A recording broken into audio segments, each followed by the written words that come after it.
Hi, நம்ம இன்றைக்கி பார்க்க போகிறது வந்து மட்டன் சூப் இல்லைன்னா மட்டன் கிரேவி எப்படி கிட்ஸ் சாப்பிட்ற மாதிரி செய்கிறதுன்னு பார்க்கலாம்.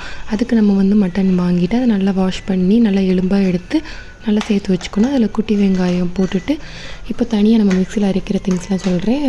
புதினா, மல்லிச்செடி, தக்காளி, இஞ்சி, பூண்டு, அப்புறம் இதெல்லாம் வந்து தனியாக மிக்சியில் அரைச்சி தனியாக நம்ம எடுத்து வச்சுக்கலாம்.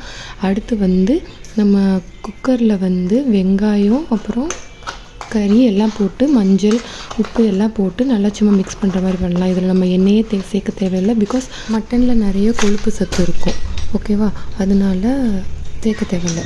இப்போ அரைச்சி வச்சுருந்ததை வந்து நம்ம மட்டனில் நல்லா சேர்த்துட்டு தேவையான அளவு தண்ணி ஊற்றிட்டு பெப்பர் சீரகம் பவுடர் போட்டுட்டு 20 to 30 minutes வந்து கண்டிப்பாக விசில் வச்சுருங்க. அப்படின்னா தான் நல்லா வேகும். அப்படி இல்லை உங்களுக்கு விசில் கணக்கு தெரியும் அப்படின்னா அந்த மாதிரி கூட நீங்கள் வச்சுக்கலாம். அவ்வளோதான், நம்ம ஈஸியாக பண்ணிடலாம். அப்புறம் கிட்ஸ்க்கு வந்து ரொம்ப பிடிக்கும். இதில் உரப்பும் இருக்காது. பட் ஆனால் நம்ம புதினா, மல்லிச்செடி, பெப்பர், சீரகம் எல்லாம் போடுறதுனால இது வந்து டேஸ்ட்டாகவும் இருக்கும், அப்புறம் ஹெல்த்தியும் கூட. கண்டிப்பாக ட்ரை பண்ணுங்கள், உங்கள் கிட்ஸ்க்கு ரொம்ப பிடிக்கும். தேங்க்யூ.